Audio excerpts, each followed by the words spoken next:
What's up, guys, and welcome back to another episode of Car Mechanic Simulator 2021. As always, if you guys are enjoying this series, make sure you leave a like on the video. It'd be greatly appreciated. In the last episode, we had just finished up this entire 3-star SR20 DET engine for the S15, which is great, right? But we did throw it on the dyno, and I don't know why, but for some reason, I was under the impression that the 3-star engines would give us like the tiniest little bit of performance boost. That absolutely is not the case. I think the only way to actually get a performance boost is, of course, to use performance parts. So we're going to be tweaking a few things on the engine today, but I would like to still keep it 3 stars. So I don't think we're going to be able to change all that much because, to be honest, we don't have very many scrap points at our disposal. But in addition to that, I would also like to go through the interior of the vehicle because, as you guys can see, it's sitting at 35% durability or condition, however you want to look at it, and that is just not going to fly.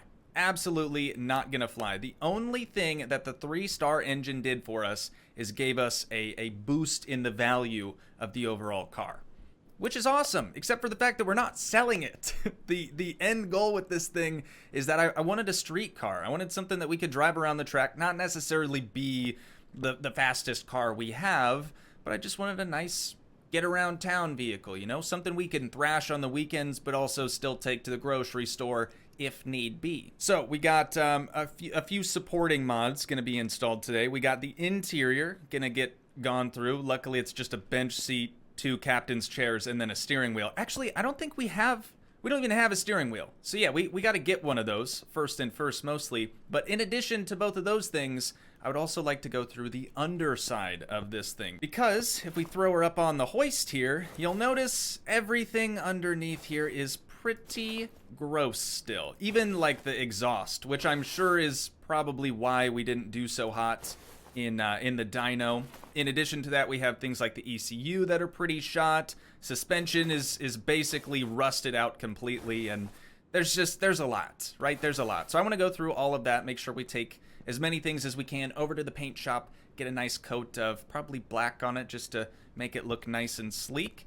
And yeah, dude, I think that's the goal, right? That's the end goal for today. Just get this thing working and looking right, and then we're gonna take her around the trek, see how she does. But before we get into all of that, we have 6 junk cars at our like weird back alley. It's not actually a creepy alleyway, but we have 6 cars here that have nothing in them, nothing on them. It's just a rusted out shell. So what I would like to do for each and every single one of these is, of course, move them to the garage so then we can sell the empty, useless shell. And they're actually going to make us do this in 2 trips, looks like, because we can only actually have 5 vehicles at the garage at one particular time. So if we go to car status, sell car, we're losing $3,400 in profit here. But we used all the parts from these vehicles to then get the scrap points that we needed to make the 3-star engine. You guys get it, all right? 408 credits is all we're getting from the Volvo shell. Let's head out front and we'll see what we're gonna get. This is the fastback here. A little bit better, 1189 for this bad boy. Says we're losing 5,700 credits, but that's good. You guys, it's totally cool. And then the El Camino, 836 credits. Love that. All right, now back to the kind of semi-creepy alleyway. Oh, psych, we don't actually have to go there. We can just do this. That's pretty easy. I was thinking we actually had to travel to and from the alleyway just to get every car moved back here, but thankfully they've added a few little hotkeys there, so that's good. Now we have, this was the Cosworth? Ford Sierra, maybe Cosworth, who's to say. 523 on that one. Not very good. Not very good. And then this would have been the AE86, which is gonna run us 270, dude. That's big money. Big money. I know there's a few people, I'm sure, that are probably like, Toogii, you should have kept this car because yada yada yada.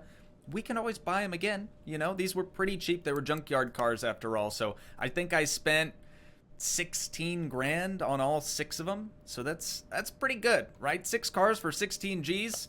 You just can't beat it. Well, you could, but that would be weird. So with the shells gone, we're sitting at 162,000 credits here. We have 2,300 scrap points, which is going to be interesting. Going to be interesting to say the least, just to see what all we can actually do with that. But for starters, I would like to upgrade the Toogii.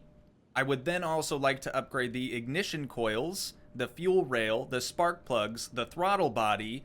What else? What else? I had like a whole list in my head. This is why I normally write things out. I have like a little notepad next to me. Oh, fuel pump maybe too. So let's do the usual stuff, right? We want to have air, we want to have spark, we want to have fuel. So let's get started by just marking all of the stuff that we want to buy from the performance shop. There we go. Got the throttle. What else did I say? We got the Toogii, ignition coils. Oh, fuel rail. There we go. Fuel filter, probably, I guess it wouldn't hurt. Go back to the back of the vehicle, get that fuel pump. Oh, exhaust, dude. Yes, we should absolutely do a performance exhaust. And you know what? While we're at it, we'll try very, very hard to make it a 3-star performance exhaust. Do we do the exhaust manifold?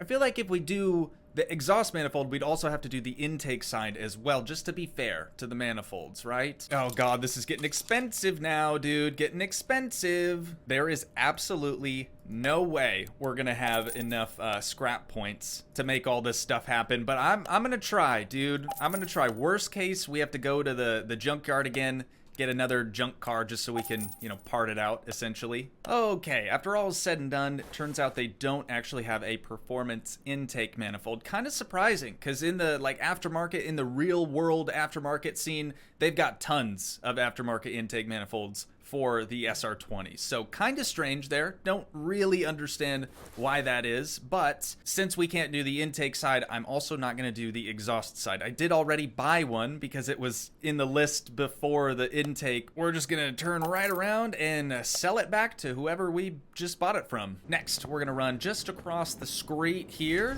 into the paint shop because we got to get a little coat of paint on some of these things. Not too much, just the fuel rail and then the throttle body. But I was doing a custom coloring for these. Oh wait, since it's the performance variant, it's gonna add like a color to it. What was it by default? Did it have like a red rail? Oh, it's got red injectors. I actually quite like the look of that as it is right now, and then this is probably gonna be a similar story. Yeah, to be honest, the performance parts look better unpainted, so I'm just gonna throw those on as they are, and we'll get a roll in here, dude. I'm excited. I'm really excited to see just how much horse puppies we'll be able to make from changing out a few of these simple things. Oh my god, I'm an idiot. Oh, I am jumping the gun so hard, dude. We haven't even upgraded any of those new parts to 3 stars. We haven't even done any of this stuff. So, let's go through here, and we'll see if we can afford all of it. There's a 3-star air filter. Kind of ridiculous, I'll be honest. But you know what? Since the rest of the engine is 3 stars, I think it's only fair. It really is only fair. And then we can technically still say it's a 3-star engine, right? Actually, there's no technicality about it. It is a 3-star engine. If anything, we're adding more 3-star parts. Oh god, we are getting low on our scrap points here. But if anything, we're adding more 3-star parts, better 3-star parts to this thing. 135 just for a 3-star Toogii, dude? That's ridiculous. Absolutely ridiculous. So we're sitting at 738 scrap in total now. What we need to do next is just go through and remove all those parts that we bought a performance variant of. We'll get them swapped out. And then, before we even do anything else on the thing, we're going to immediately take it over to the dyno room, and we'll see what sort of horsepower she's making now. All right, as for the remaining 3-star parts that we've now removed from the vehicle, anything that's not specific to the SR20, I think we'll just go ahead and put in storage. Anything that is, we'll just turn around and sell, unfortunately. I highly doubt we'll ever need any more SR20 3-star parts or 3-star SR20 parts, however you want to look at it. But like ignition coils, spark plugs, fuel filter, stuff like that, stuff we can use for other engines, I think is probably just best we hang on to it in our warehouse. So I'm going to toss all of this stuff right on in here. And then the remaining stuff I think we can just sell as well. Like this isn't even 3-star stuff here. And actually that muffler, not even gonna scrap it. Just get rid of it. Be gone, demon. And now taking another look at the engine bay with all the new performance 3-star parts that we've installed. I'm actually kind of happy, kind of glad that we weren't able to paint the fuel rail and the throttle body, because the little like subtle red accents just really seal the deal for me for whatever reason. Like even the wastegate on the Turbski has a little like red boot on it, which is pretty sweet. So enough talking, dude. Let's get this thing moved over to the dyno and let's see just how many horse puppies she's able to produce now. Still factory gearbox on this, so we're not going to be doing any like boost by gear tuning or anything like that. You can't actually do that, but trying to bring in real world examples, you know, keep things fresh. So again, just to reiterate, factory horsepower is 250 at 211 foot-pounds of torque. So if we can be just north of 250 horse, I'll be happy.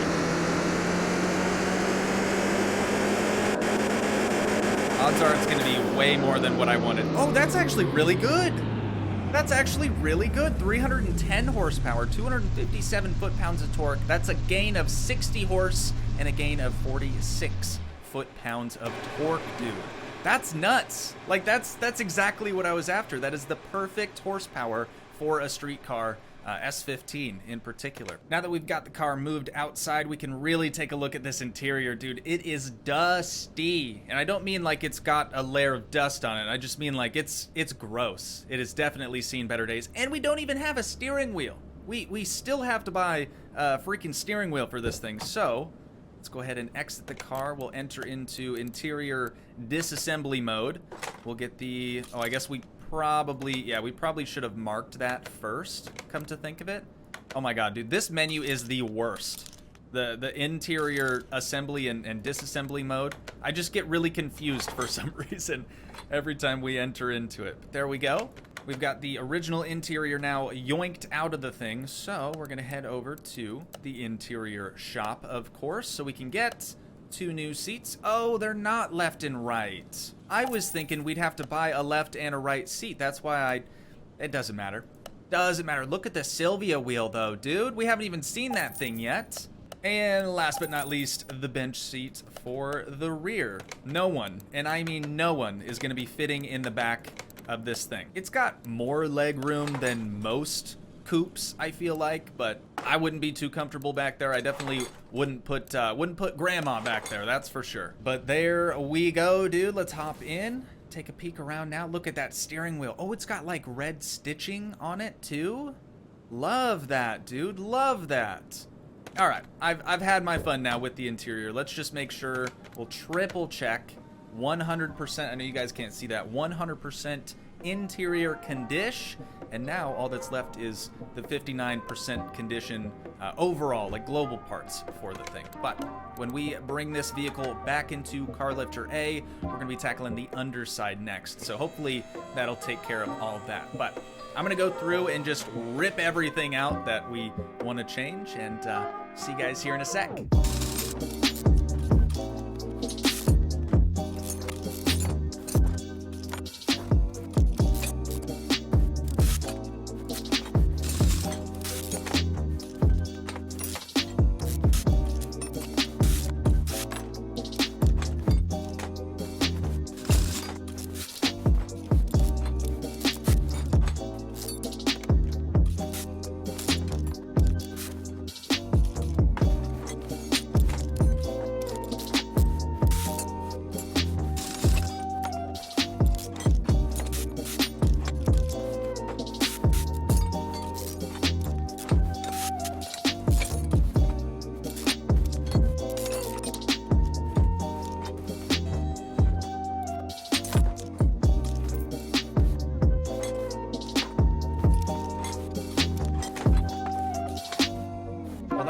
Quite the list. isn't it? So now what we need to do, as per usual, we're gonna go into this sort of side room that we have over here, the engine assembly room, and we're gonna go through the entire list, see what we can repair. If we can successfully repair something, we'll of course get rid of it from our handy dandy shopping list here. And there's a few things I want to talk about before we just go through and buy parts willy-nilly. I think since we do have just a slightly higher horsepower vehicle now than factory, it's probably important that we upgrade at least the front brakes, right? That's where most of the braking force actually happens. So I keep pressing the wrong buttons today, dude. You can tell I'm doing 3 series simultaneously now because keybinds are just lost on me. But we're going to take a look at the different rotors that we have now in the performance shop. Love that they added this. Absolutely love this. It's something I definitely wanted way back in Car Mechanic Simulator 2018. And now it's finally here in 21. So I would say drilled and slotted is probably the way to go here. We could also do carbon ceramic brakes, which is just stupid amounts of braking force. I'm gonna go with these because I think we can actually paint that. Not that I want to, but I just think it's cool. So let's get 2 of those for sure. And then I'm trying to think if we can do anything in the rear. I don't think we can because these are all the ventilated brakes. The rears, I think, were just discs. Yep, there it is. All right, just a regular standard run-of-the-mill brake disc. So instead of buying brand new of those, looks like we can salvage both of the rears. So we're gonna do exactly that, but I'm gonna go through now and purchase and repair all the things, and I'll see you guys here in just a sec.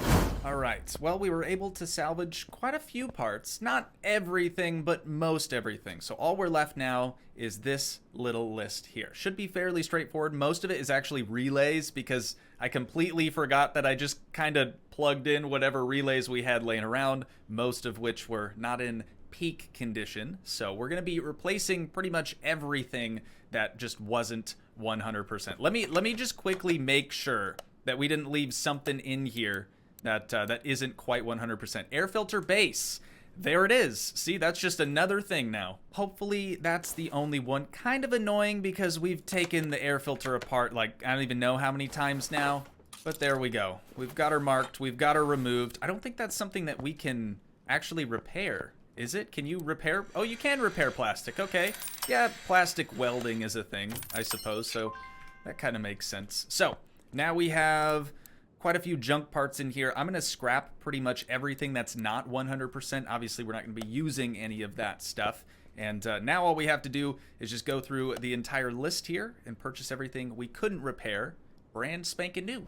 Now that we've gone through and fairly successfully scrapped all of those parts, we're almost back up to 900 total scrap points. And now that we've sort of purchased all the parts that we couldn't repair, we can officially go through and do my favorite part about doing the undercarriage, the suspension, the subframe, all that good stuff, which is painting. I don't know why, but I just love it, dude. I just love it. I've never painted the air filter base or cover, but that could be kind of cool. We could do a color match with the paint on the exterior of the thing and in the engine bay. That actually might look kind of strange, actually. I don't think I'm going to do that.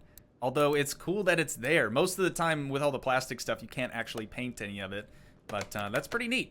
Very, very neat. So, as far as painting goes on the undercarriage of the vehicle, typically I like to keep it just sort of like a jet black, almost a gloss, maybe even a metallic black could look pretty good. But there are also certain things like the suspension components that I really, really like to change the color of to try to match with like a real world example. In previous videos, I did my representation of the Solo Works coils, which is just a coilover brand. It's nothing special, but they have a really, really cool color combo where they do this sort of like zinc coated shock absorber, and then the springs were kind of like a dark blue. I actually think that's what we have on the Porsche. Is it not? I feel like that's exactly what we did for that thing. I gotta go check now because curiosity, you know. Let's take a peek here. Oh yeah, so this is totally the vehicle I'm thinking of. You can kind of see the shock absorber is more of a bronze, and then the spring itself is more of a dark blue, which is why we did dark blue calipers on that unit. The calipers for this are probably going to be red, and that is solely for the Spec R badge right here. I'm just trying to, you know, tie everything together. But back to the paint shop, we got quite a few suspension components to spray. So again, I'll see you guys here in just a sec. those of you that are playing along at home that haven't yet utilized the ability to paint more than just the actual shell of the vehicle, y'all sleeping, okay? That adds so much more customization to each vehicle. I mean, you can do a lot of really cool stuff. You can actually paint way more than you probably think. For example, if we take a look at the engine bay, we did learn together that you can paint the air filter base. That much is obvious. But as soon as we put the cover on here, yes, you can also paint each individual clip, which I, of course, had to do red just to match the badging and all the other stuff on the vehicle. But just keep in mind, if you want to do this, yeah, it's super awesome and completely evolves the customization in the game, but it also still costs 100 credits to paint something that small. So just something to keep in mind. But now what we're gonna do is go through and just install everything that we've sprayed, everything that we removed initially, and then we're gonna send her back on over into the dyno and we'll see what sort of horse puppies she's pumping out now.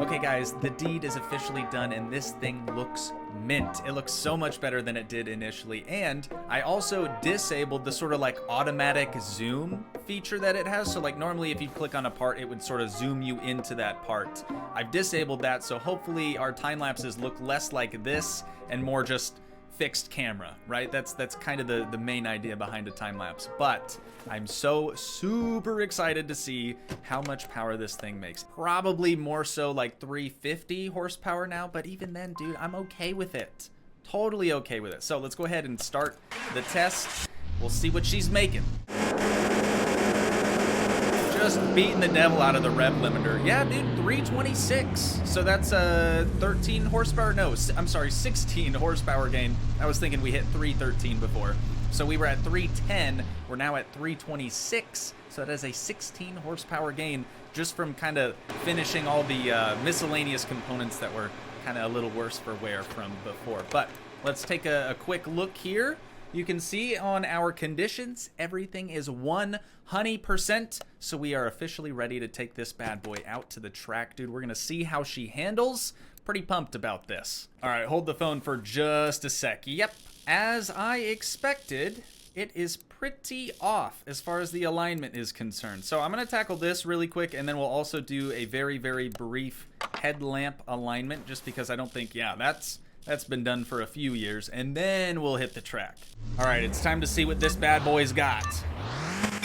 Red line off the launch, looking pretty good. Super weird driving on the right-hand side here. I've never actually driven a right-hand drive vehicle, but I would imagine it'd be kind of awkward for me. I just don't think I'd be able to get used to shifting with my left hand. Obviously, the pedals and everything are the same, so that's not a huge deal, but I don't know. It's just something you don't really think about until you're behind the wheel of one of these, and then you're like, what do I do now? So brakes. God, dude, the braking power in this thing is incredible. Those drilled and slotted rotors really do be putting in the work, though. But our lap record here is 1 minute and 52 seconds. I've been told if we shave 2 seconds off that time, we'll somehow get an achievement. Not really sure what the achievement actually is, but it would be cool. Brakes. There we go. Pretty smooth through there. Nice and tidy.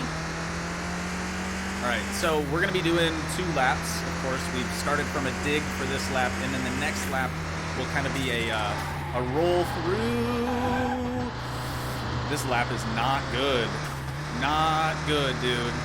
It's just because I'm driving on the opposite side of the car than I usually do, obviously. It's an easy excuse, I suppose. Okay, come into this, brake. No, don't hit that. Okay, we kind of hit the wall. We kind of hit the wall, but it's okay. You guys, it's okay. This first lap, oh, we're drifting now, boys. This first lap, total bust. They usually are, but we need to make sure we come through the finish line / start line with as much speed as possible. So this will truly be our best possible time. That was not tidy through there. I don't know what sort of line I'm doing right now. Oh, racer boy. Oh, that was 1:48. And we hit a wall. Okay, so we got an achievement. I know you guys can't see that because achievements don't pop up on Streamlabs, but we just got the achievement because we have done a better time than 1:50 around the racetrack, and that was our first lap, dude. I can't wait to see what our second time is because this already feels so much faster. I'm just gonna try to shut up so we can at least put together a decent time here. I'm trying to shave at least 2 seconds off of that initial time. We'll see if we can make something happen here. That was not good. Very, very slow. Super sluggish through there. Underneath the big tire under/overpass. And hard on the brakes through here. Still heavy on the gas though. Oh, that was nice. That was really nice. All right. We have, what, 2 more turns? We have this, like, snaky section here. I don't know how else to describe it. Heavy on the brakes, though. Okay, we almost hit the wall again. Almost hit the wall again. We're drifting this corner. Come on. Come on. We can do it. We can do it. 2 seconds off. Ooh, that almost got really dicey, dude. There it is. 1:41 seconds. Around the track, dude, in the 3-star SR20 DET S15 Sylvia. You love to see it. And now that we've gone and had our fun around the track, I think this is the perfect spot to wind down this episode at for today. So once again, if you guys did enjoy, please leave a like, leave a comment, help support the dream by smashing that subscribe button, and I will see you in the next one. Thanks so much for watching, guys. Peace.